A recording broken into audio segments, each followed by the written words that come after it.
lang tayo, tapos alis na rin tayo ngayon. Oras nga pala kayo mga idol, mga 5:40 na ng umaga. So malapit-lapit lang naman yung kakatiyan ko, kaya medyo alangan ng oras na rin to. So yun, kape tayo mga ka-hunter. Mga idol, meron dito tayong nariring na labuyo. So subukan natin setapan yung alpas dito sa taas. Kasama ko yung pamangkin ko. Sige yan. So try natin mga ka-hunter dito sa taas, may natilaw. Samahan niyo mga idol. So mga ka-hunter, bali hindi ko nailagay yung setup ko doon ng cellphone kasi palubat na. Pero tansya ko huli na yung labuyo, malpas.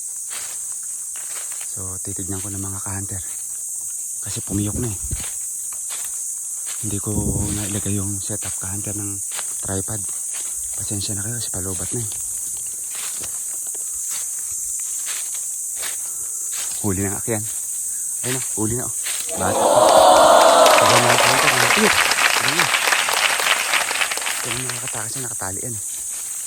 Bata pa mga ka-hunter. So ayun siya oh. Ito yung pangati natin mga idol. Bata pa pala. Bata pa. Ayan, tignan natin. Oo nga. Mga idol oh. Yan, so mga ka-hunter, tignan natin. Wala siya. Sinira niya yung mga... Ha?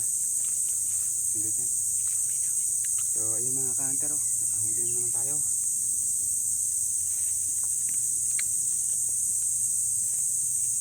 Tanggalin natin mga idol.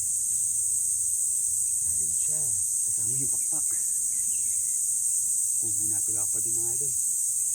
May natula. So mga ka-hunter, tignan nyo. Ito yung huli natin ngayon. Pasensya na nga pala kayo mga ka-hunter kasi hindi ko na set up yung ano natin, yung tripod kasi nga palubat ng cellphone natin. Pangalawang setup ko na ito mga ka-hunter.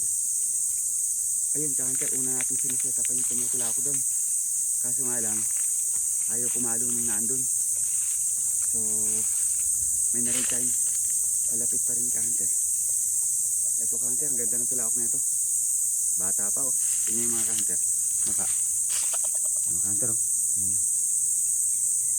O diba? Ang ganda mga ka-hunter no. Tapos tingnan ka head. Ka-hunter oh. Batang bata. Pasensya na kay ka-hunter ha. Hindi ko nailagay yung tripod kasi palubat na ako eh. Susubukan natin mga ka-hunter na set upan ko yung isa na naandun. Kasi medyo maaga pa naman. So kahit na palubat na tayo, medyo ikakat muna natin yung video. So salamat mga idol, tignan nyo uli, napakaganda.